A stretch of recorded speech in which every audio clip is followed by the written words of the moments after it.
2024, como é óbvio, e comemorou-se pela primeira vez, ao 49º aniversário, o 25 de novembro de 1975, que ocorreu depois do chamado Verão Quente,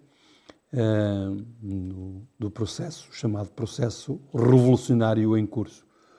O PCP entendeu não comparecer na sessão comemorativa que teve lugar hoje na Assembleia da República e o Bloco de Esquerda fez-se representar apenas por uma deputada.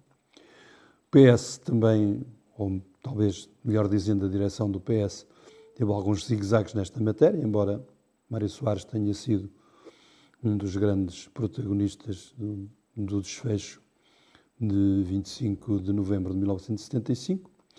E eu, que não sou médico, atrevia-me a dizer que há uma certa esquizofrenia nacional a debater se o 25 de novembro apaga o 25 de abril. É claro que não, do meu modesto ponto de vista. O 25 de novembro serviu para repor, repito, do meu modesto ponto de vista, a pureza do 25 de abril. E o que o PCP demonstrou hoje foi que não esconde a sua aversão pela democracia parlamentar. Filomena, como é que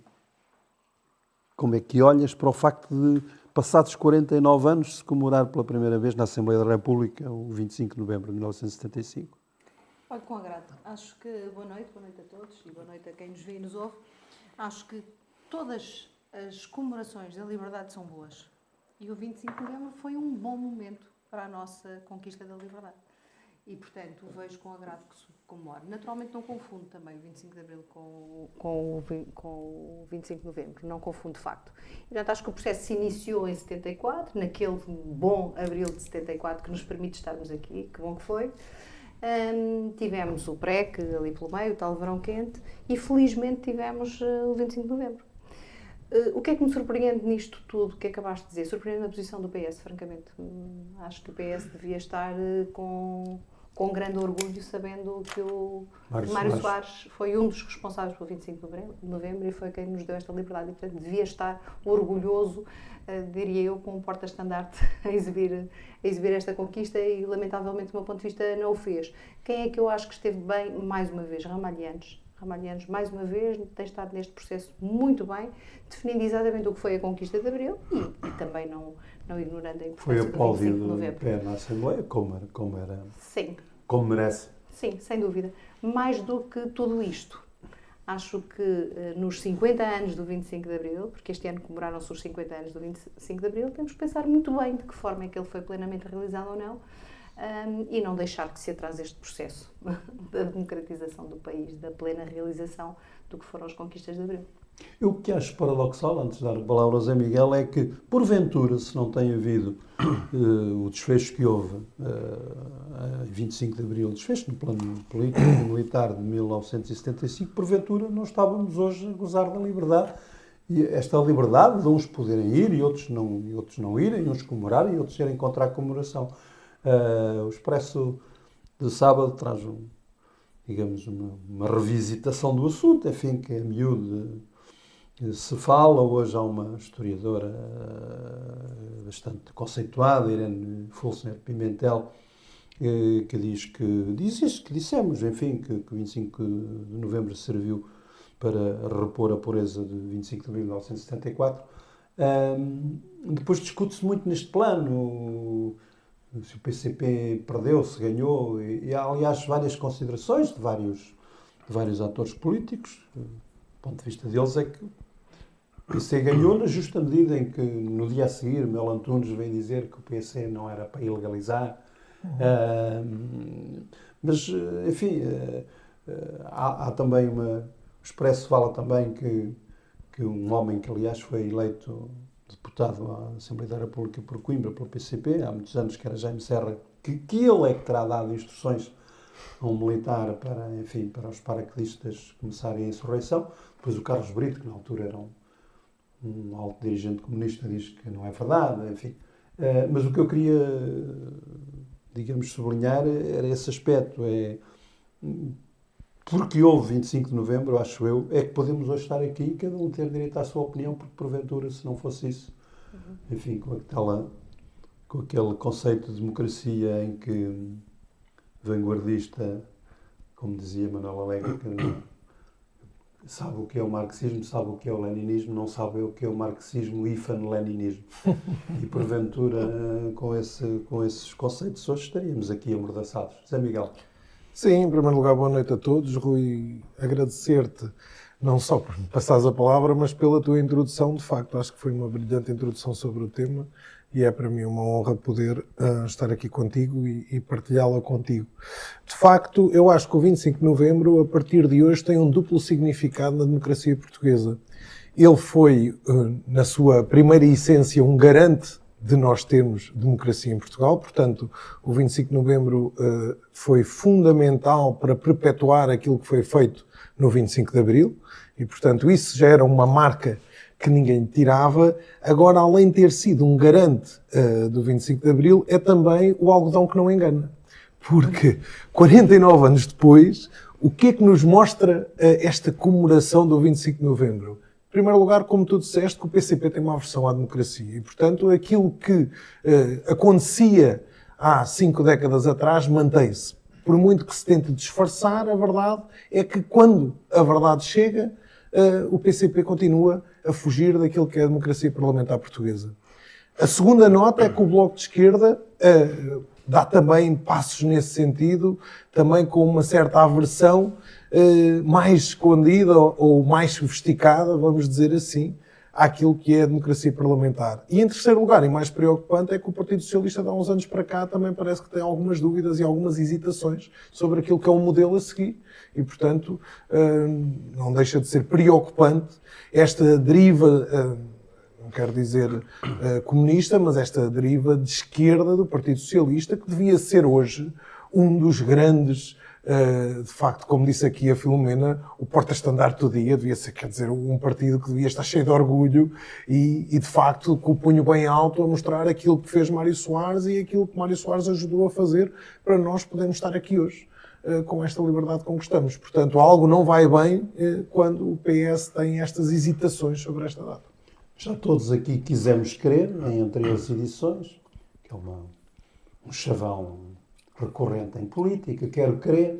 Eu também quero crer que as hesitações do PS são, sobretudo, quero crer, um deslumbramento de Pedro Nuno Santos, amarrado ao tempo em que era secretário de Estado dos Assuntos Parlamentares e em que negociava os orçamentos de Estado com o Bloco de Esquerda e com o PCP.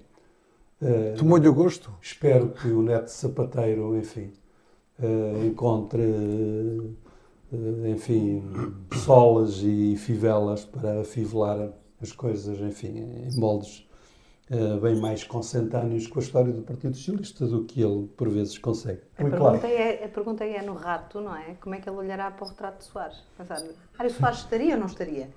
Não é? Eu gostava de saber que resposta é que ele imagina a esta pergunta, francamente. Bem, muito boa noite a todos. Só uma chega, Rui, não me leves a mal. Porque é pertinente, peço desculpa pela minha deselegância neste contexto. Não, é que o 25 de novembro tem uma data que o precedeu muito importante, que é a chamada manifestação da Fonte Luminosa, em 19 de julho de 1975, e curiosamente 19 de julho é o dia da Federação de Coimbra do PS. Obrigado, Portanto, obrigado por me tirares. Não, quer dizer, como agora eu sei de outros meandros da vida partidária, que há da parte de alguns dirigentes um desejo, enfim, de tutelarem tudo e mais alguma coisa, espero que o Pedro Nuno Santos não se lembre enfim, de retirar à Federação do PS de Coimbra o direito de comemorar o seu dia no dia 19 de julho. Agora sim, Rui, Bem, claro. muito boa noite a todos. Eu acho que esta questão do 25 de novembro e de não ser comemorado nos anos passados, acho de uma extrema injustiça comparando com outras datas simbólicas que o nosso país se orgulha de comemorar. E, portanto, sem sectarismos e sem deturpar aquilo que a história nos deu, e acho que nos devemos orgulhar da nossa história, uma democracia ainda jovem, mas que aprendeu com o 25 de Abril que só a iniciativa do 25 de Abril, por si só, sendo a mais marcante, não era bastante. E isto porque é preciso remontar a 74, 75 para perceber que no período revolucionário em curso, o tal PREC, o país estava menos de um ano depois da Revolução dos Cravos, do 25 de Abril, à beira de uma guerra civil. E, portanto, com o 25 de Novembro, dá-se, no fundo, uma vitória daquilo que nós podemos dizer a vitória dos moderados. E eu acho que está aqui este segredo, enfim, mal escondido, é certo, mas, no fundo, a necessidade de haver um equilíbrio para que uma democracia tão jovem à data consiga florescer e, no fundo, estruturar. É preciso relembrar que o país estava depauperado e carente de uma data numa data de áreas estratégicas para o país se encontrava depauperado e, portanto, era necessário ter um grande esforço nacional de recuperação daquilo que foi meio século de ditadura e, no fundo, até podemos dizer um finalizar daquilo que foi o imperialismo português.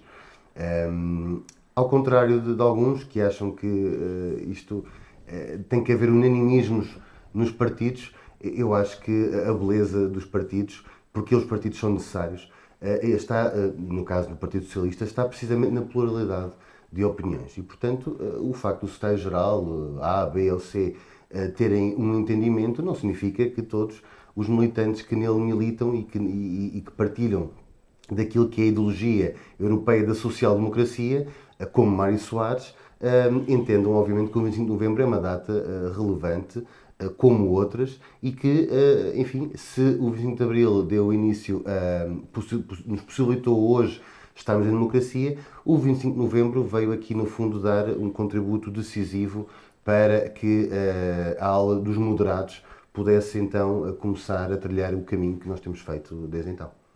Eu vi um programa com o Sérgio Sousa Pinto, que é um destacado militante do PS, quarta ou quinta-feira, não posso precisar-vos, enfim, uma espécie de entrevista na RTP com a Fátima Campos Ferreira. Primeira pessoa. Primeira pessoa. Viste filme? Vi.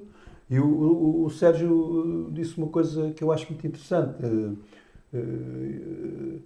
Ele disse, as palavras textuais, foi que receava que o socialismo democrático, a social-democracia, pudesse não resistir ao desaparecimento dos fundadores. Eu parafraseando Sérgio Sousa Pinto, não datando, porque, enfim, não vinculando à social-democracia, porque, enfim, é sempre mais fraturante, mas associando à liberdade, eu parafraseando Sérgio Sousa Pinto, diria que tenho receio que a liberdade também possa sussurrar depois da morte dos seus fundadores. E isso é que nós devemos, acho eu, todos ter presentes e ter uma prática consequente com esta preocupação. Rui, só dar aqui uma nota e pegando aquilo que estás a dizer, precisamente concordo. Acho que alguns hoje vemos a tentação de marcar isto como o 25 de novembro da direita e o 25 de abril da esquerda. Está mal, não é correto. Acho que não temos que ter enfim, ir neste espírito que alguns pretendem de reabrir fraturas, quando o que nós temos que, sim senhora, é elucidar, é salientar e saudar as gerações fundadoras do nosso regime democrático, tanto do 25 de abril como do 25 de novembro. Estou totalmente de acordo. Totalmente de acordo, mas a questão, e que espero, é que... É questão dos extremos. Não, Rui, mas o problema não é esse. Tanto de esquerda como de direita. Na minha opinião, quem está a colocar, no fundo, a esfera do problema nessa questão é o Partido Socialista. Porque se o Partido Socialista não hesitasse, e claro que eu quero acreditar e fico feliz por tu teres esse tipo de opinião, porque quero acreditar que a maior parte até dos militantes do Partido Socialista não compreende esta hesitação do secretário-geral, porque se o Partido Socialista não hesitasse, então não havia questão absolutamente nenhuma. Agora, o problema é quando o Partido Socialista dá razão a esse discurso da extrema-direita. Aí, e da extrema-esquerda. Aí é que a questão, de facto, se levanta. Mas convenhamos que há alguma direita também E a propósito do 25 de Abril tem tido um discurso muito pouco próprio, não é? E, portanto, eu concordo inteiramente com o que ambos têm dito, isto é, na verdade, a liberdade não é propriedade da esquerda ou da direita. Claro, se é uma ela conquista se a liberdade dos tivesse portugueses. dono, era uma ditadura, Exatamente, não é? que eu agradeço muitíssimo àqueles capitães de Abril e a todos os resistentes, a todos, e felizmente tenho alguns próximos de mim, foram essas pessoas que nos deram o que temos hoje, a liberdade que temos hoje, se ela é tão preciosa e não podemos deixar escapar, da mesma maneira que estou muito grata àquele grupo dos 9 que a recuperou e que estou muito grata a Mário Soares, por exemplo, não sendo eu uma socialista, muito grata a Mário Soares pela ação que teve. E é por isso que, mais do que as falhas dos comunistas, as faltas hoje, ou dos bloquistas, me choca a falta dos socialistas que, do meu ponto de vista, deviam estar muito orgulhosos. Isso acaba por ser um bocado relembrar a política dos tabus do saudoso Cavaco Silva. Quer dizer, isto não tem que ser um tabu para o PS, pelo menos naquilo que eu acredito, não é um tabu. Quer dizer, acho que devemos celebrar a democracia e a liberdade, ou a liberdade e a democracia, e, portanto, tanto no 25 de Abril como no 5 de Novembro, acho que devemos celebrar ambas as datas e, portanto, não vejo esta questão como ligados aos extremos. É até paradoxal, não é? É até paradoxal. Queremos um regime democrático. E se calhar depois é não só de uma celebrar, parte. Depois é só de uma parte. Depois e é se meu. calhar não é? não celebrar ajudou a alimentar um eventual tabu. Provavelmente, provavelmente sim. Mudamos de página. José Miguel, foi um tema que sugeriste, a educação em sentido lato. Continuamos mais ou menos na mesma página. No fundo, É verdade que a educação tem muito a ver com... Sim, tem muito a ver com a ideologia e com o extremar de posições e com aquilo que é a deriva, na minha opinião, do Partido Socialista nos últimos com anos. falta de memória sobre a verdade histórica. Sim. Porquê é que eu pedi para nós falarmos aqui ou conversarmos aqui um bocadinho sobre educação? De facto, porque é um tema que me preocupa imenso.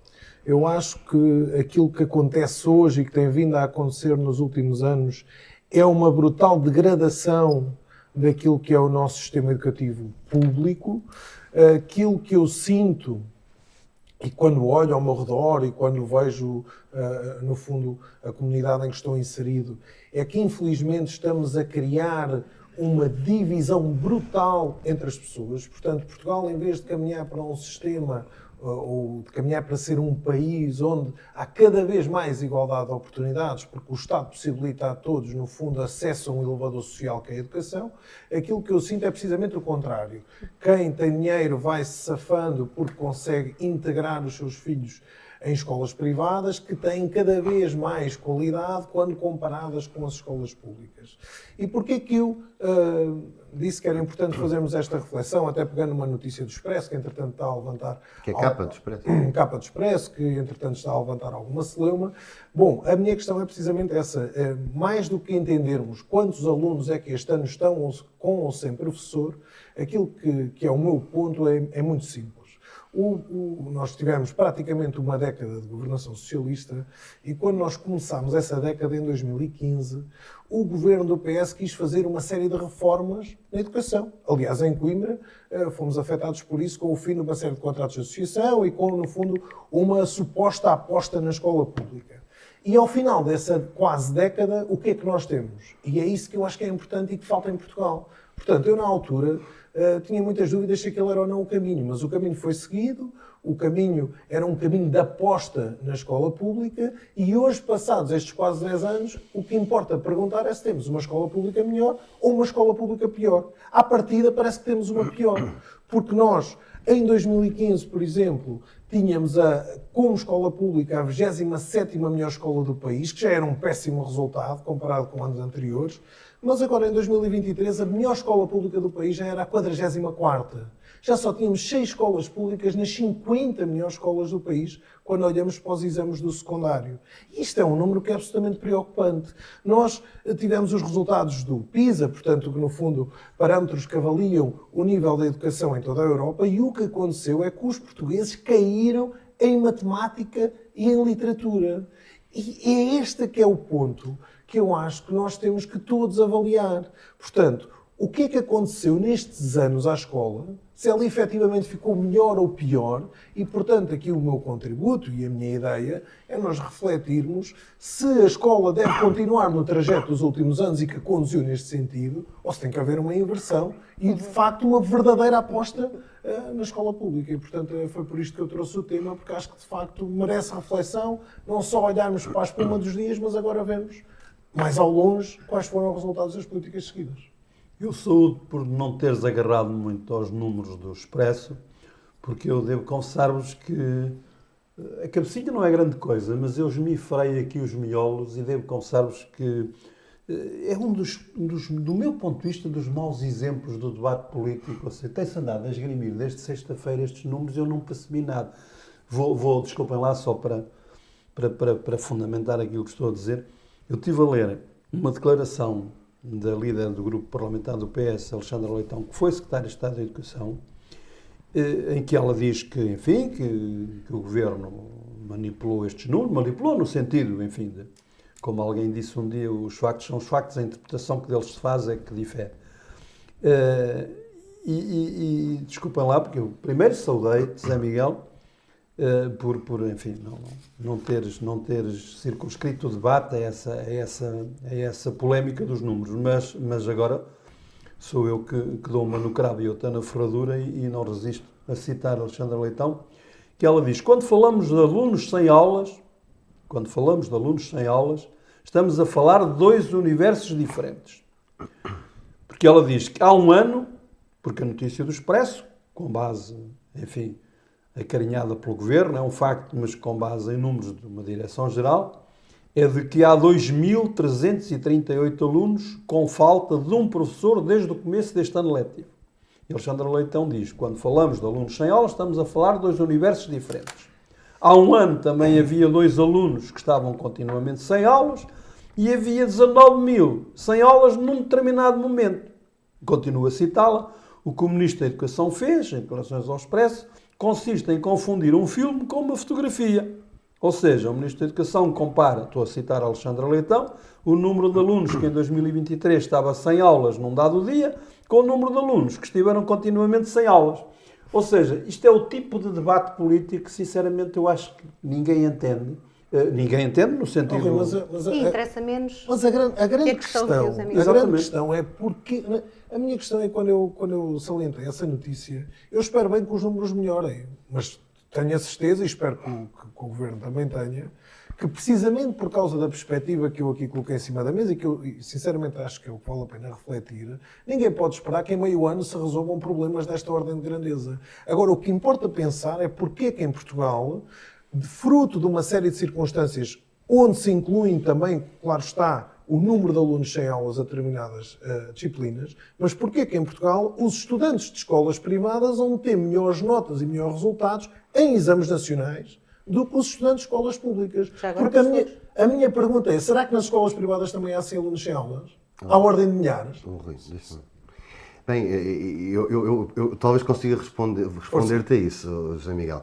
Agradecer, obviamente, a escolha do tema da educação, que é um tema que nos deve preocupar a todos, e fazer desde já uma declaração de interesse. Eu acho que o atual Ministro é um Ministro muito competente, tem secretários de Estado conhecedores. Eu até saliento aqui o Alexandre Aumento Cristo, com quem tive a oportunidade de trabalhar no âmbito das sedes, e portanto, é alguém profundamente conhecedor da realidade, estudou, não só do ensino superior, não só do ensino básico, não só do ensino secundário. Portanto, acho que é esta visão integrada daquilo que é o ensino e das necessidades das várias componentes e das várias áreas que é necessário nós discutirmos, e não os números. Porque os números, como bem disseram, enfim, falar de 2.300 no início deste ano, ou de 2.000 no ano passado, falar de 19.000 no ano passado, nos momentos intercalados, porque uma coisa é no início, outra coisa é durante o ano, ou falar dos 41.000 já no decurso deste ano letivo, eu acho que não é propriamente sério essa discussão de números. Enfim, acho que a política não deve ser só propaganda. Acho que, obviamente, que deve haver, enfim, uma boa comunicação, mas não cair no excesso de propaganda, porque, enfim, é preciso recuperar que a promessa eleitoral deste governo, e agora aí sim acho que temos que, enfim, analisar com maior detalhe, foi que haveria uma redução de 90% dos alunos sem professor. E aquilo que nós podemos constatar hoje é que, até agora, essa promessa não foi cumprida, não obstante o gáudio com que se apresentam os números. Portanto, eu acho que deve haver alguma parcimónia, alguma calma. Ninguém pede ao Governo que num ano resolva um problema de décadas. Atenção, acho que isso não seria justo, independentemente de ser PSD, PS ou outra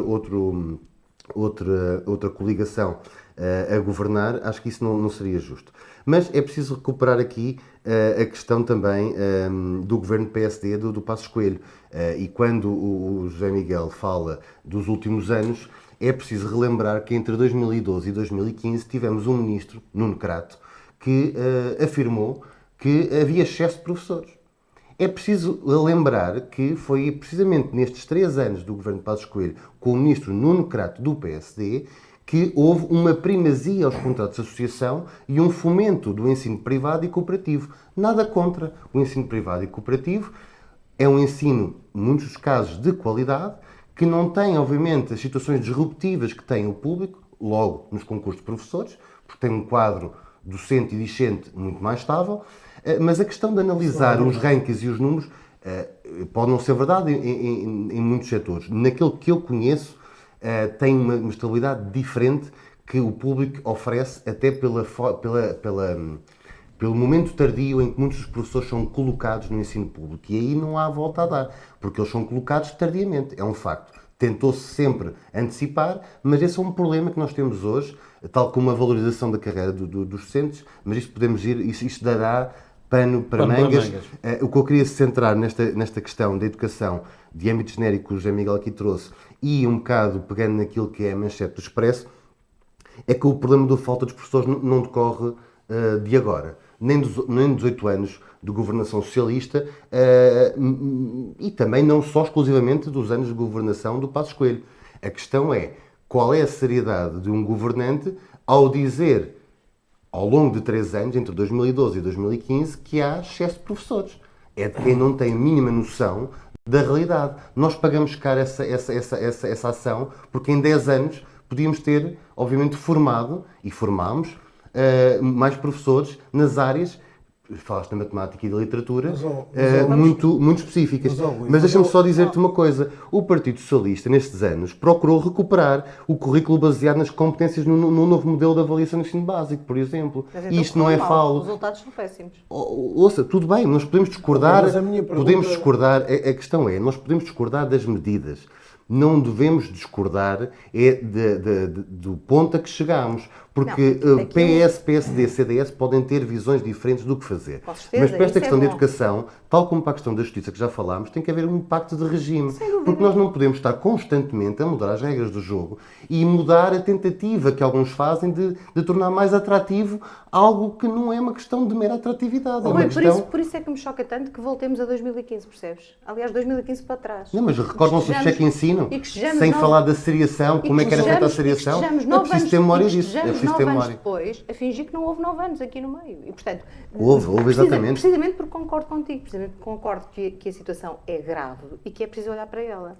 Eu vou começar pelas partes boas, está bem? Deixa-me só terminar numa coisa que se calhar também vais abordar, Filomena. Não estamos a falar só do tempo de Passos Coelho. Antes disso, tivemos um dos maiores investimentos, houve muita coisa que foi feita, enfim, que podemos discuti-la, mas é preciso relembrar, houve uma renovação do parque escolar como não havia desde o tempo do Estado Novo. Vocês sabem que eu tenho aqui esta enorme vantagem, e, portanto, não é? Isso também é relevante. E a vantagem é que, na verdade, não estou presa a nenhum programa, de forma nenhuma. De forma genérica. Agora, vamos agora ouvir na verdade, antes de 74, nós tínhamos 30% da população que não sabia ler nem escrever. Hoje temos 3%. Nós tínhamos percentagens elevadíssimas de abandono escolar. Hoje, felizmente, temos uma percentagem quase residual de abandono escolar. Nós tínhamos menos de metade dos jovens que terminavam o ensino secundário. Hoje, mais de 90% dos jovens terminam o ensino secundário. Portanto, nem tudo é mau. Houve verdadeiramente uma revolução, se calhar não a revolução que Sérgio Godinho canta, ou pelo menos não com aquela plenitude, mas uma grande revolução. Agora, nós estamos a falhar em muitas coisas e é preciso, na verdade, olhar para os resultados de PISA, de Pirls, é preciso perceber que nós temos mais de 1/4 dos alunos com dificuldades muito grandes. Alunos que nestes testes apresentam níveis baixos e muito baixos, que têm dificuldade, quando leem um artigo num jornal, de perceber qual é a ideia principal, por exemplo, ou de seguir uma sequência de ideias. E, portanto, alguma coisa de muito errado estamos a fazer. Mas eu confesso-vos que, mais do que tudo, o que me preocupa são, de facto, as desigualdades. Não só estas desigualdades entre os ricos e os pobres, que me preocupam muitíssimo. Nós não podemos ter um ensino privado melhor que o ensino público. Não é possível, não é possível. Na medida em que o ensino, a educação é, porventura, o melhor elevador social, nós não podemos permitir que estas diferenças se agudizem. Mas depois nós não temos só essas diferenças, não é? Nós temos hoje desigualdades brutais, por exemplo, em termos territoriais. O Baixo Alentejo e o Algarve não têm professores. Lisboa hoje não tem professores por causa do preço da habitação. Quer dizer, mas então vamos ter que perceber onde é que vamos viver para os nossos filhos poderem ter professores, ter um ensino básico, ter um ensino secundário.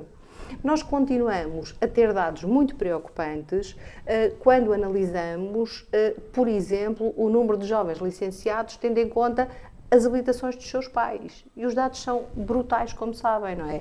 Eu tenho-os aqui alguns porque os escrevi para tentar não me perder nisto. No ensino superior, por exemplo, 79% dos alunos, portanto, dos adultos, aliás, mais ou menos 80% dos adultos, com pelo menos um dos pais com licenciatura, têm também um curso superior.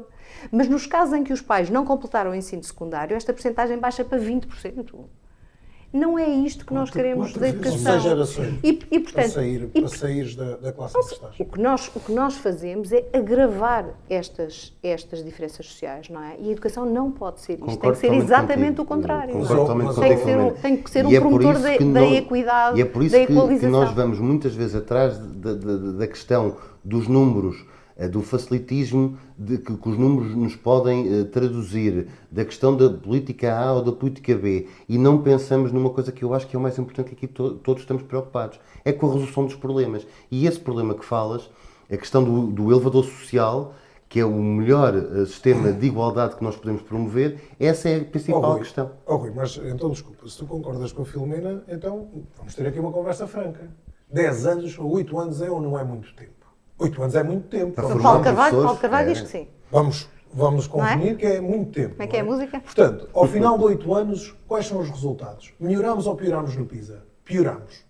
As escolas públicas estão melhor ou pior classificadas? De números, mas a verdade é que a promessa eleitoral foi redução de 90% de alunos sem professor. Nós não podemos prometer o que não conseguimos cumprir. E eu acho que isso é que é um grande problema. Eu percebo a utilidade do que tu estás a fazer. Eu percebo a utilidade do que tu estás a fazer.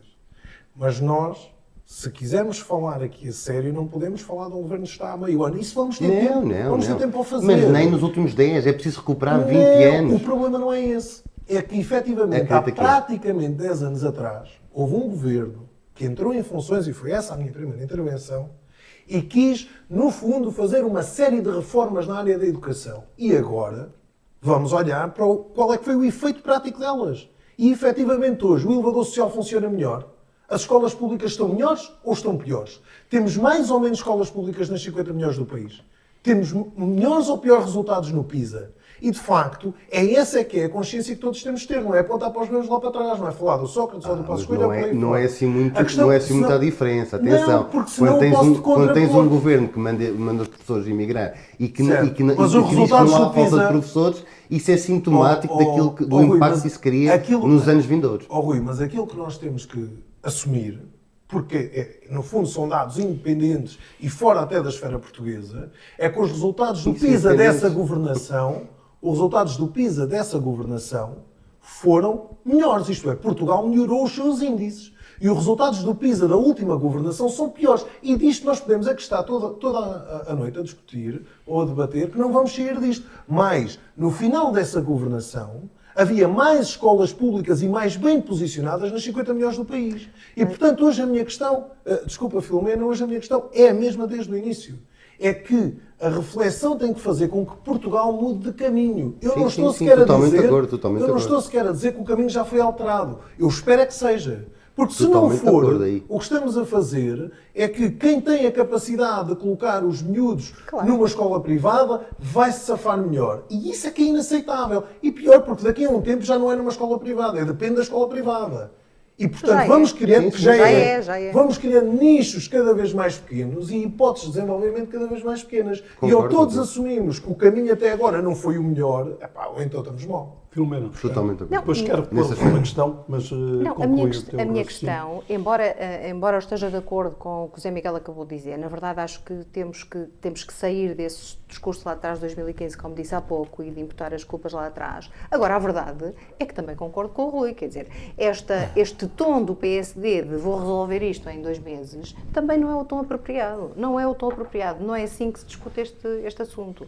Porque o que eu gostaria de perceber é que medidas estruturais estamos a desenvolver para, por exemplo, resolver a falta de professores, não é? Porque se nós hoje temos 3 mil, este estudo é recentíssimo da Fundação Belmiro de Azevedo, se temos falta de 3 mil docentes, o mesmo estudo diz que em 2031 faltarão 9 mil professores, mas em vagas permanentes. Portanto, o problema é um problema estrutural. Mas O aí, que é que mas estamos aí a a verdade fazer seja para dita, resolver? o governo, O que é que estamos a fazer para aí a resolver? verdade seja dita, o governo tomou já uma série de É medidas, verdade, é as verdade. possíveis para tentar Aliás, mitigar de mas imediato. ponderar Isso o pagamento verdade, das deslocações foi feito. é na Agora, verdade a médio e longo crucial, prazo não é é? que tem que se pensar nisso. permitam- Agora, Demora a reparem, formar. o que é que estamos a fazer para a integração das novas populações migrantes Certamente. que temos hoje? O que é que estamos a fazer? Mas, E é preciso discutir este assunto, francamente, de uma forma alargada, com consensos, para verdadeiramente fazermos a revolução na educação, que essa está por fazer. Rui, em 15 segundos.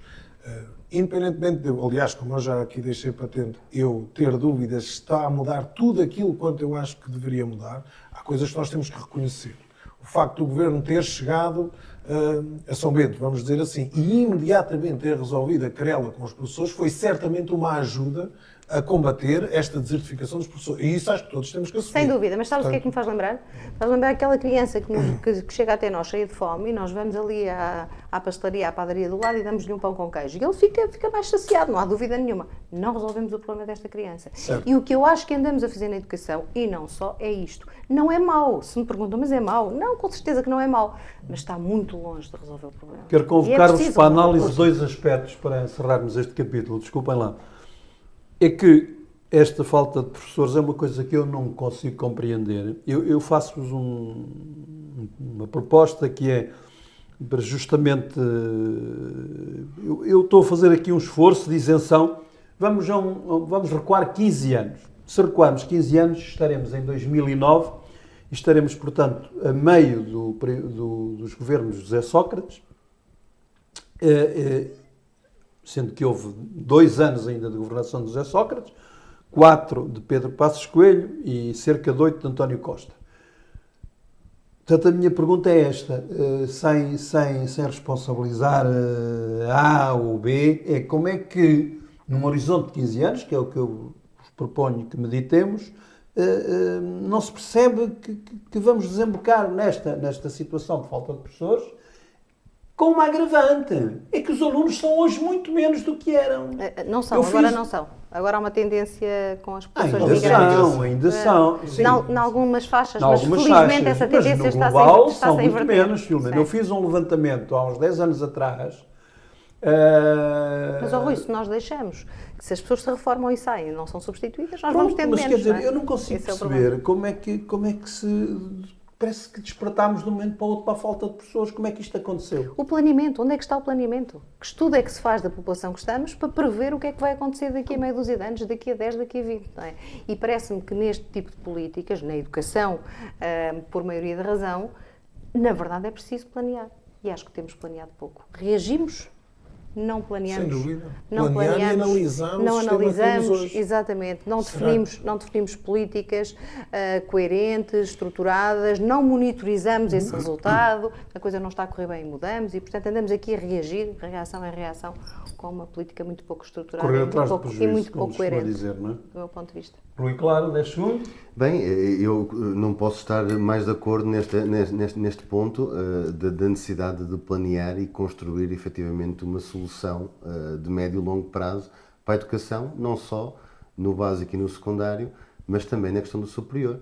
Porque se hoje temos a diminuição de alunos algo estancada com os filhos dos migrantes que escolhem o nosso país para fazer a sua vida, a verdade é que os estudos atuais no âmbito do ensino superior revelam uma diminuição nos próximos 10 anos preocupante e, portanto, nós também, no superior, também temos que procurar criar sinergias. Eu acho que a questão do público, do privado e do cooperativo é importante, mas sempre numa ótica de criar sinergias e de complementariedade. Não pode haver aquilo que tem ocorrido nos últimos anos, em que, como falei brevemente sobre os contratos de associação, eles realmente são um bom instrumento, mas eram numa fase em que não havia resposta do público naquela área.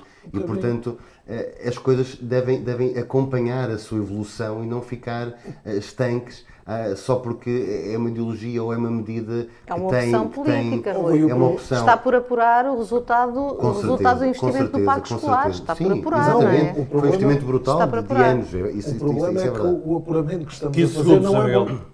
Esse é que é o problema, é que o apuramento não é bom, porque eu não tinha nada contra acabarem com os contratos de associação se eu agora olhasse para a escola pública e visse uma escola pública reforçada. Com resposta. Agora, com o problema autoridades professores, é que, no fundo, com mais docentes Eu não só não discentes. tinha nada contra, como é isso que quero. O meu desejo é esse. O meu desejo é Precisamente. que as Agora pessoas aqui, possam escolher a escola pública sabendo que o ensino é tão bom ou melhor do que na privada. O Esse problema o é desejo. quando o resultado daquela opção ideológica, porque é disso que se trata, apesar de o que se anunciava ser vamos apostar e fortalecer a escola pública, quem é que efetivamente ganhou ao final destes anos todos?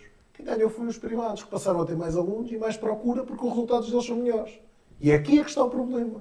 Portanto, é quando nós gritamos pelo lado público, seja pelo SNS, seja pela escola pública, pelo que for, mas depois o resultado final é que quem enriquece, de facto, são os privados e quem empobrece são as pessoas sem dinheiro. Porque obrigado. ficam pior, não é? Acho que esse é que é o ponto. Muito obrigado. Força. A todos.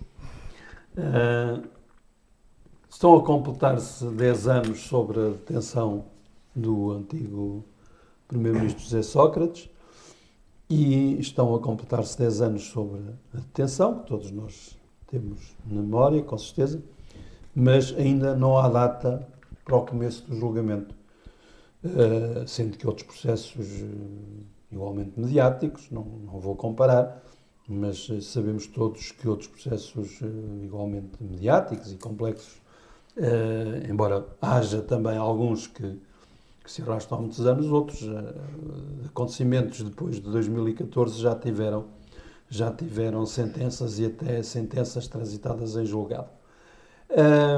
Entretanto,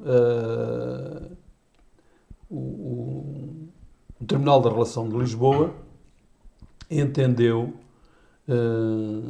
Filomena sabe melhor disto do que eu, entendeu determinar que se procedesse à aplicação de uma norma do Código de Processo Civil contra manobras alegadamente dilatórias, e que é como quem diz, vamos cá pôr ordem nisto e vamos criar condições para que se fixe o começo do julgamento. Neste contexto, creio que fica a sobrar a decisão sobre 2 recursos que estão pendentes no Supremo Tribunal de Justiça e, uma vez que haja decisão do Supremo Tribunal de Justiça sobre esses 2 recursos, interpostos pela defesa de José Sócrates, haverá condições para o julgamento começar. Eu vou citar-vos apenas um parágrafo de um artigo de opinião que José Sócrates fez publicar há dias, e diz ele: nem presunção de inocência, nem direito de defesa, nem igualdade de armas, prazos imperativos para o cidadão, prazos meramente indicativos para o Estado. Na verdade, os prazos de inquérito há muito deixaram de indicar seja o que for, na medida em que deixaram simplesmente de existir, não por vontade do Parlamento, mas por vontade do Ministério Público. Enfim, este excerto serviu naturalmente para o contraditório, para dar voz a José Sócrates, que é o mesmo que já lançou incidentes de suspeição sobre perto de 40 juízes. Eu recordava aqui o episódio que ouvi um dia ao António Garcia Pereira, conceituado advogado de direito de trabalho, como sabem, em que ele dizia que dava este exemplo da dificuldade de igualdade na aplicação da justiça, que ele dizia: um rico arranja sempre 2 ou 3 testemunhas entre os esquimós ou na Patagónia e, portanto, até por isso vai sempre conseguindo adiar o início do julgamento, e o pobre, coitado, enfim, não tem instrumentos para reagir aos vários incidentes processuais e rapidamente vai para o julgamento. Filomena, esta é a tua praia, o que é que te ocorre dizer sobre isto?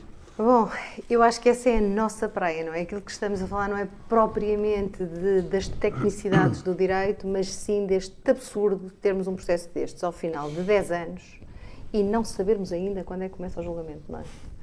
Há uma coisa que sabemos todos, ou que antecipamos todos, é que quando chegar ao resultado, se calhar está tudo ou quase tudo prescrito, não é? Alguns já foram e os outros irão também. E percebemos no meio disto, e desta vez o Tribunal afirmou, que há uma quantidade de manobras que já nos pareciam dilatórias, e agora o Tribunal veio dizê-lo e veio falar de entorpecimento da justiça e, portanto, da intenção de atrasar sem razões, sem fundamento, não é? Bom, para mim o estranho é que há regras no nosso Código que permitem que o Tribunal, quando entende isto, aplique uma multa. E essa multa pode ir até 100 unidades de conta. Ele está a dever 24 mil euros de taxas de justiça. Quer dizer, mas 100 unidades de conta são 10.200 euros. E, portanto, se efetivamente os juízes entendem isto, devem, do meu ponto de vista, agir em conformidade. Serem consequentes.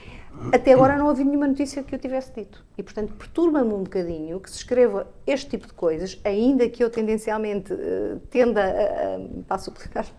a concordar com elas, sem depois extrair a sua devida consequência.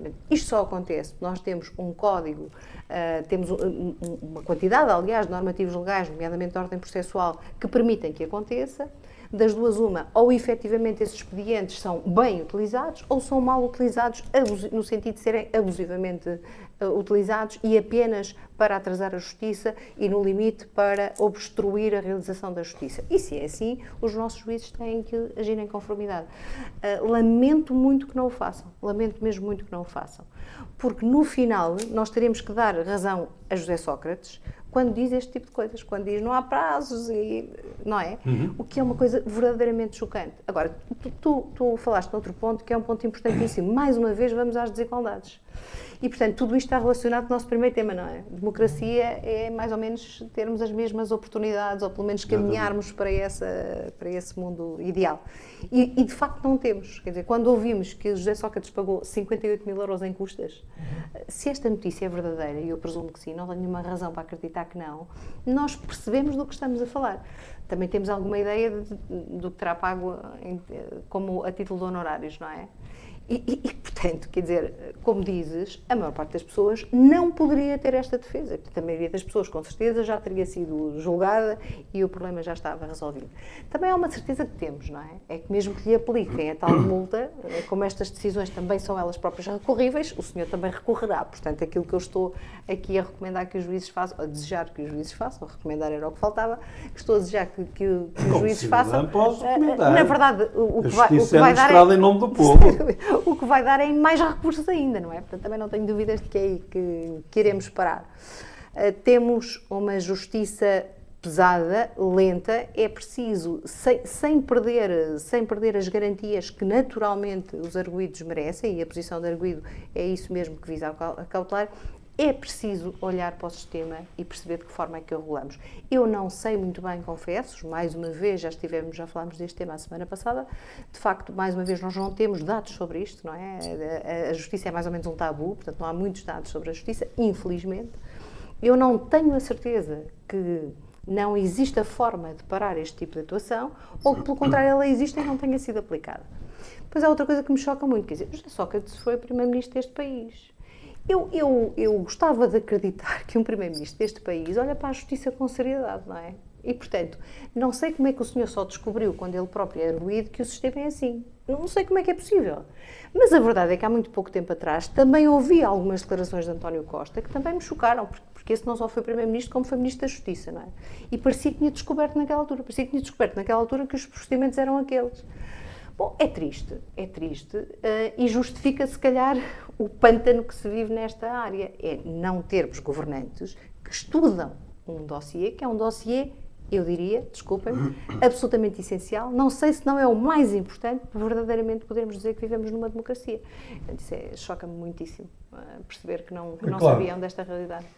Bem, eu em relação a este assunto, eu não conheço o processo, apesar dele já ser badalado há 10 anos. Isso A já ninguém verdade conhece. é que não conheço o processo, mas relembrar que a lei que me mandou prender, e digo lei entre aspas, que mandou prender José Sócrates é a mesma lei que agora é usada alegadamente como expediente dilatório, e como a Filomena muito bem disse, essa matéria em contas também prevista na lei. Portanto, não consigo perceber. E há muitos acórdãos sobre Custa-me o um uso bocadinho a abusivo do perceber, processo. Muitos acórdãos. sendo o nosso a nossa lei garantística, e com a qual eu concordo, se calhar temos que pensar uma forma de a simplificar. Relembrando que a Operação Marquês é um conjunto de N processos que foram aglomerados num mega processo. E mais uma vez, eu acho que se calhar o problema parte daí. É a ânsia ou a vontade de alguns dos processos, em não é? fazer mega processos. Mega processos com uma estrutura judiciária que não está preparada para os mesmos. E, portanto, com trabalho 100 horas de procuradores, de oficiais de justiça, de advogados também, enfim, acho que é penoso para todos, não ganha ninguém e, acima de tudo, não ganha nem a justiça nem a democracia. E eu acho que é isso que nós devemos aqui evidenciar, neste caso, como em outros casos de mega processos. Algo vai mal quando não conseguimos ter uma justiça em tempo útil, porque qualquer decisão ao fim destes anos, a meu ver, já nem será justa para uns, nem será justa para outros. É demasiado tempo. José Miguel? Bom, eu acho que eu estava a ouvir-vos e concordando com algumas partes, mas eu acho que isto, de facto, o processo do José Sócrates é uma caricatura perfeita. Caricatura perfeita do país que nós temos. Em primeiro lugar, corrupção ao mais alto nível. Nós temos não sei quantos estudos e relatórios e índices que consecutivamente nos dizem que em Portugal existe corrupção a mais. E, portanto, nós aqui temos, de forma escancarada, ao primeiro nível, no fundo, da democracia portuguesa, um exemplo de corrupção. E falada por todos já à época. Sim. Toda a gente fingia que, não é? Claro. O Rei Veio Nu, é a história do Rei Veio Nu. Depois aqui partilhar convosco um episódio muito engraçado. Um dia uma jornalista da Renascença perguntou ao José Sócrates, no final de uma conferência de imprensa, enfim, daquelas conferências de imprensa, assim, espontâneas, e ela perguntou-lhe: olha, o senhor não tem medo de ser preso quando deixar de ser Primeiro-Ministro? Isto a propósito de vocês dizerem que já se falava à que época. se falava por isso. Não, Rui, porque a sério, falava-se, não é? Toda a gente sabe, as pessoas que estavam à Paulo volta. Azevedo também só foi preso depois de ser Presidente do As Benfica.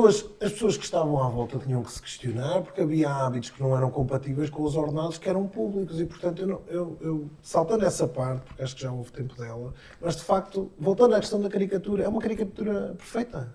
Nós temos corrupção ao mais alto nível, temos 10 anos sem início de um julgamento, porque temos um sistema complexo, porque permite e admite excesso de manobras dilatórias, porque o Ministério Público não faz o seu trabalho da forma que devia fazer. Está tudo lá.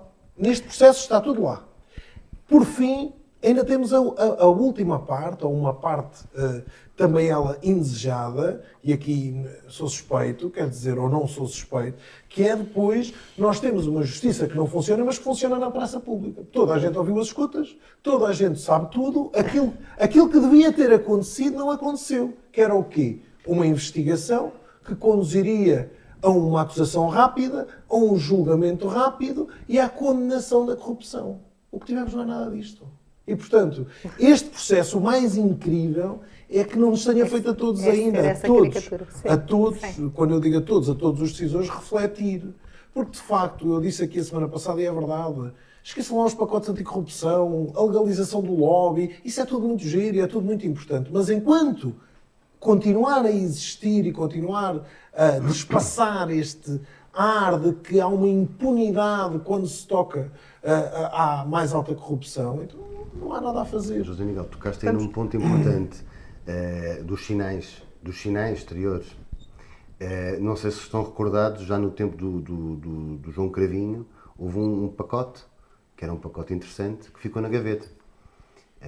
Independentemente de partido A, partido B, isto aqui não interessa, novamente, volto a frisar, A verdade é que nesta questão há quem defenda, e atenção, há quem defenda que a inversão do ónus da prova traria aqui muita Pois, mas muita eu não defendo, vantagem. mas eu não é isso que defendo. Sim, muita vantagem naquilo que o Ministério Público tem vindo a assinalar, que é a falta de meios para investigar em tempo útil com ultrapassagem. Rui, mas Nós nem a criminalização do de prazos enriquecimento de ilícito inquéritos conseguimos sucessivos. dizer. a questão da Não, criminalização... eu só estou a trazer esta questão Sim, sim, porque sim. é importante Desculpa lá, para ainda o temos debate. mais um tema. Olha, Mas olha, a criminalização do enriquecimento ilícito, eu acho que seria uma ótima medida. Já percebi que a Filomena não acha. Acho que isso não, é tem, Não, ela não não, falou não, disso. Ou Ela falou acho que foi a pode Vou dizer- redução do pode ônus da ser prova. discutível. E ela, sim, mas uma mas, coisa está associada sim, à outra. normalmente é feita para essa Sim, via. está A questão da criminalização do enriquecimento ilícito, eu sou favorável, mas admito e já ouvi pessoas por quem eu tenho imenso respeito Sim, com em posições termos diversas. jurídicos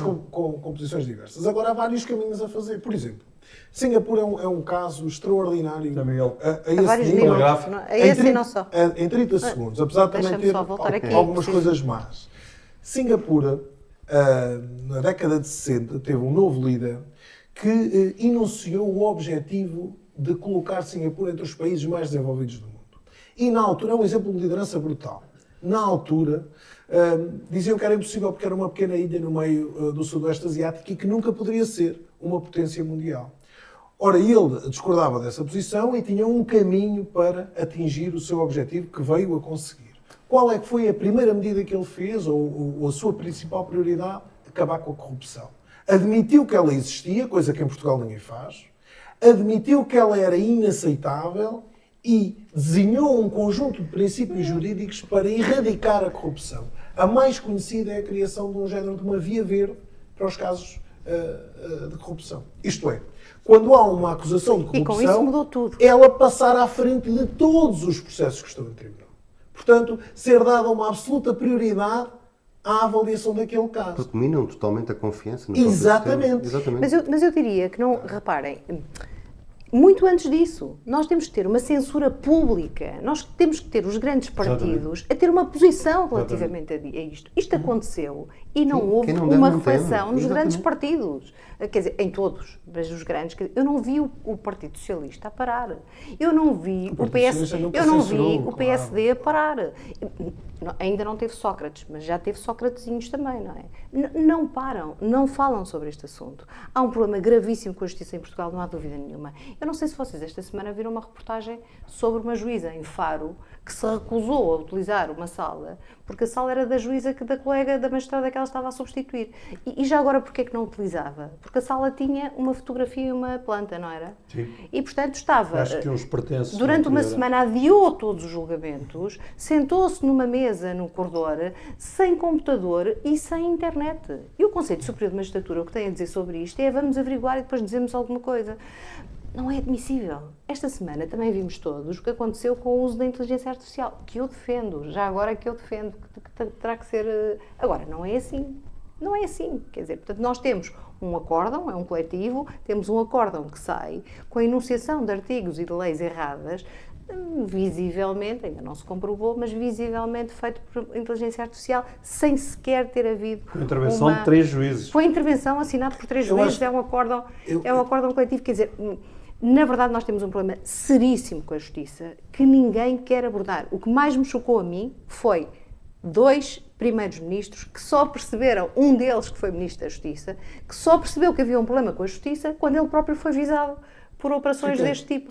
É verdadeiramente Zé Miguel, assustador. agora são só 10 segundos. Fica aqui o compromisso do Rui de fazermos um programa sobre Só corrupção. sobre isto, que eu só sobre acho que isto. seria extraordinário. Tenho de convocar-vos para o último assunto, que está na ordem do dia, um programa chamado Água que nos une e que, a ser levado a cabo, contempla a construção de uma barragem no Rio Mondego, aqui no concelho de Ceia, portanto, a montante de Oliveira do Hospital e ao lado de Nelas, portanto, ali naqueles 3 concelhos, entre Ceia, Nelas e Oliveira do Hospital. Portanto, é uma obra que tem sido defendida pelo atual Presidente da Câmara Municipal de Coimbra. Eu para, enfim, contextualizar, cito Armando Silva Afonso, foi presidente da secção regional do Centro de Ordens de Engenheiros, professor universitário, dirigente da Comissão de Coordenação e Desenvolvimento Regional do Centro, que disse há 5 anos, num debate sobre este assunto, que sem a construção da barragem de Girabolhos, no Mondego, a montante da Agueira, será muito difícil travar a repetição das cheias do Rio Mondego, e ele recordou que, e por isso é que o assunto agora volta a estar na ordem do dia, ao abrigo deste plano A Água que nos une, que Girabolhos teve uma adjudicação provisória em 2008, que em 2015, enfim, começaram obras muito ténues e que depois foram canceladas em 2016, porque valores mais altos se levantaram, pelo menos, contra a continuação da obra. Portanto, a construção de uma barragem ali vem aumentar significativamente a capacidade de armazenamento de água e tem também uma importância acrescida para o controle de cheias de Coimbra e a jusante de Coimbra, sobretudo no Baixo Mondego. Rui, o que é que Bem, eu em relação a isto, enfim, referir logo de antemão que foi um executivo socialista em 2016, por mão de Matos Fernandes, que cancelou esta obra, cancelou outras obras também neste domínio dos recursos hídricos, e dizer o seguinte, isso ficou-se a ver, é público, no fundo, às negociações que decorreram na altura da Geringonça e de outros compromissos assumidos que, enfim, teriam outros pacotes financeiros em que entenderam, assim, priorizar. E eu acho que mal, porque perdeu a região centro e perdeu especificamente Coimbra e a jusante de Coimbra, em que a questão do leite de cheia é mais preocupante. Dizer o seguinte, o aumento em nível de hectómetros, é assim que se fala nessa medida, do volume, é assinalável com a construção da barragem de Girabolhos.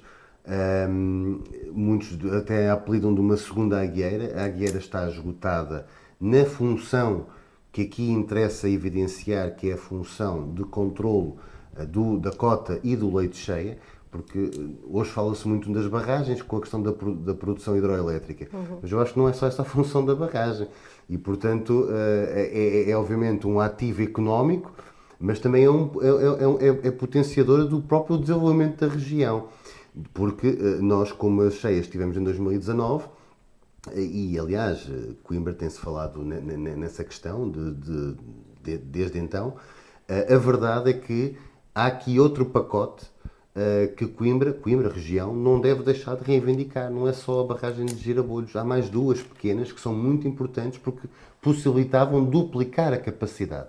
Quando pensamos num investimento avultado destes, não devemos só pensar pequenino. Isto já estava previsto há décadas. Eu remonto aqui, e essas barragens que se falavam, duas barragens mais pequenas projetadas, também para o Mondego, era a de Midões e de Acedace, que passaria, no fundo, a dispor esta bacia de uma capacidade útil de 889 hectómetros cúbicos, o dobro do que temos hoje. Mas eu chamo a vossa atenção para o seguinte, já houve um estudo da Associação Portuguesa dos Recursos Hídricos de 2018 que fala de 1962, vejam bem, 1962, 60 anos. Ainda no tempo do Estado Novo, que a então Direção-Geral dos Serviços Hidráulicos elaborou um plano geral de aproveitamento da bacia do Mondego, em que precisamente recomendava a questão da necessidade de dotar esta bacia de meios necessários como barragem de Girabolhos, Midões e Acedace. Ora, quando falamos de estudos, grupos de trabalho, enfim, nesta questão, como em muitas outras que temos falado... Falta ao aeroporto, não é? E, por exemplo, eles estão feitos. Às vezes é preciso...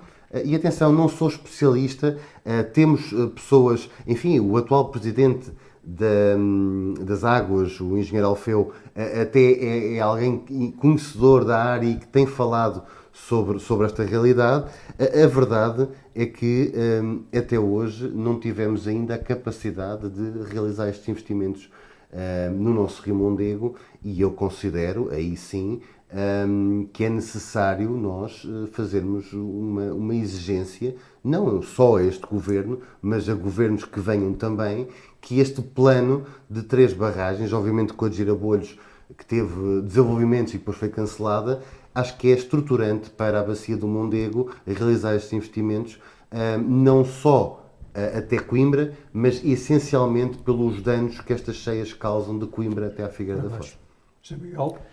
Bom, o 25 de novembro é o algodão que não engana, o José Sócrates a caricatura, e aqui nós temos um belo retrato da região. E porquê? Porque, de facto, uma vez mais a região centro ficou para trás. E quando a região centro ficou para trás, uma vez mais o silêncio foi atroz. Eu tenho que, desta vez, aqui sublinhar que esteve bem o José Manuel Silva a bater-se por isto, que estiveram mal todos os seus antecessores, os dirigentes partidários, inclusive do PSD, e todos aquilo que são os dirigentes regionais, que durante estes anos nunca levantaram, de facto, a sua voz por uma questão que é importante e que é importante para a região centro do país. E, portanto, aquilo que nós temos que ambicionar é que haja quem bata ao pé por aquilo que são as nossas necessidades. E aqui a necessidade é premente e de uma forma muito simples explicá-la. De facto, a chuva é cada vez mais irregular, portanto, nós, como ainda agora aconteceu em Valência, e, pronto, e com desastres muito grandes a acontecerem fruto disso, esse será o maior deles. Nós aqui em Coimbra com desastres pequeninos, mas também eles importantes para nós, como a destruição ali da zona do Mondego, que é sempre um péssimo acontecimento quando tal acontece. Mas, de facto, o que é que acontece é que temos chuva muito irregular, muitas vezes chove em poucos dias aquilo que antes chovia em anos, depois temos longos períodos sem chuva, e isto traz problemas em termos de armazenamento de água, quer para consumo, quer para a agricultura, porque o que acontece é que nós desperdiçamos imensa água que vai para o mar e, portanto, que não a conseguimos aproveitar. E o que temos hoje é uma barragem da Agueira que já não dá, no fundo, solução a este problema, porque é pequena.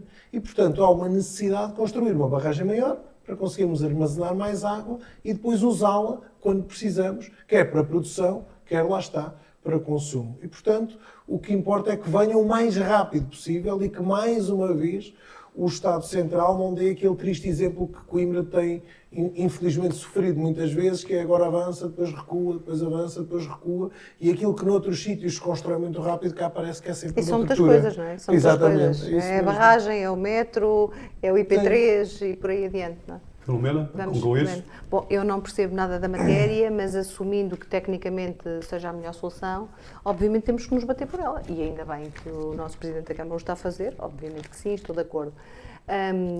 Nós temos esta realidade, não é? Nós temos falta de água, e a água é um bem raro e um bem vital, sem o qual não conseguimos viver, e depois temos cheias. Os problemas. E por isso é preciso regular os caudais de água, não é? Portanto, temos na verdade que controlar o armazenamento da água e temos que controlar as cheias. Tecnicamente hoje isso é relativamente fácil, eu diria. Custa dinheiro, evidentemente que custa dinheiro, mas é o bem-estar das populações que está em causa. Portanto, espero que se faça e, havendo mais duas, eu desconhecia este facto que o Rui nos trouxe, na verdade que se invista no que é essencial para a nossa qualidade de vida. Isto depois está interligado com os sistemas de rega, a questão do Baixo Mondego, enfim, que é um grande... é um dos nossos maiores potenciais agrícolas da região. Enfim, tudo está interligado. E, portanto, isto foi uma promessa quando se fez o emparcelamento. Exatamente, e Uma portanto promessa que é necessário de facto regularizar isso Aliás, com maior urgência. aí há um elogio também a fazer, porque os agricultores do Baixo Mondego, no início deste ano, fizeram uma manifestação em boa hora e não deixaram cair o assunto, porque de facto também é preciso enaltecer as pessoas que se vão organizando muitas vezes em pequenos grupos, mas grupos que não desistem de ideias corretas, como é aqui o caso. E, portanto, isso aconteceu no início do ano e deve ser... Mais uma vez, um bom sintoma de uma boa democracia. Sim, exatamente. Quando as populações... Já ultrapassámos uns minutos, enfim, o nosso horário habitual. Convoco-vos para as sugestões culturais. Quem quer começar? Muito rapidamente, o Coimbra Gastronómica, uma ótima iniciativa em Coimbra, que ocorreu no passado fim de semana, uma iniciativa que conseguiu juntar muitos atores daquilo que é a dinâmica gastronómica do centro e, portanto, acho que estão de parabéns pelo que fizeram no Convento de São Francisco.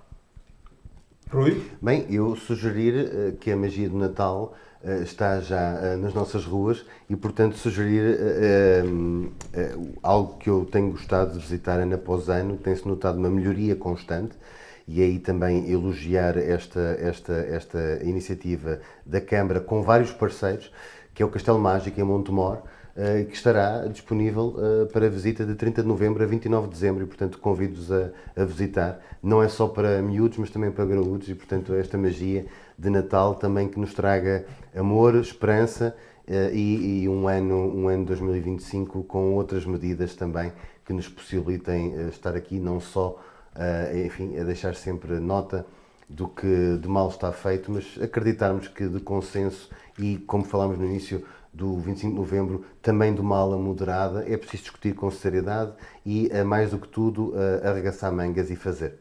Filomena? Eu se soubesse cantar, cantava, mas não sei. Não ouvi dizer que sabes, ouvi dizer. Não sei, sou péssima. Não tenho vergonha nenhuma, que é uma coisa pior. Se soubesse cantar, cantava. A liberdade do Sérgio Godinho. Só há liberdade a sério quando houver a paz, o pão, a habitação, saúde, educação. Exatamente. E portanto é esta sugestão que eu dou. Revisitar Sérgio Godinho. É esta a sugestão. Muito bem. Obrigado. Obrigada. Até Obrigado a segunda-feira. todos. Obrigado.